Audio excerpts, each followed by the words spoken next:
You're a chocolatier, so can you just start by sort of breaking down for us the difference between a chocolate maker and a chocolatier? Sure. Chocolate makers start with the bean and they make chocolate called bean de bar. So they spend a lot of time sourcing their beans and roasting the beans and creating flavor profiles. And then chocolatiers start with chocolate that's been made and then create confections and dipped chocolates and fillings with the chocolate and then incorporating other ingredients. So we're able to use more local ingredients because obviously chocolate's not very local.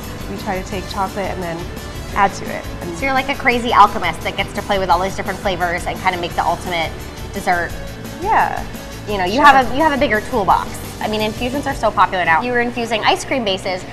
Is it typical for people to use infusions in chocolate? It varies. In Paris, we actually learned how to make ganache by using oils and essences. So you make a basic ganache with cream and chocolate. So we would make a base chocolate and then add oil to it to flavor. So they taught us how to use coffee extract to make coffee ganache. And a mint extract to make a mint ganache. And then later on I realized, wow, we're getting so much better flavor by using real ingredients and infusing them into cream. Right. And there's just a whole world of flavor out there that most chocolatiers don't realize because they're taught to do it this traditional way. Can you take us a little bit through the process of how we go from bean to bar? I think generally the magic of chocolate making is in the roast. So these beans here, the Hawaiian, for example, has a very kind of a honey malt character to it. The Nicaraguan has a dried fruit, earthy nut flavor, to use some general descriptors. And the Ghana is a forastero, and it's pretty just straightforward chocolate flavor. That's just a sample of sugar, so you can see the two ingredients that go into this is cacao and sugar.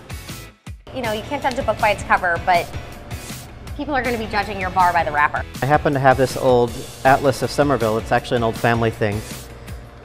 Beautiful old maps. They would identify the owner of each property, and you can get lost in these things. So these maps were beautiful. I scanned them, and presumably they're public domain after 140 years. They became my wrappers. I'm Catherine Smart from WGBH's Craving Boston. Thanks for watching Tastemakers, where you get to meet the very best makers of New England.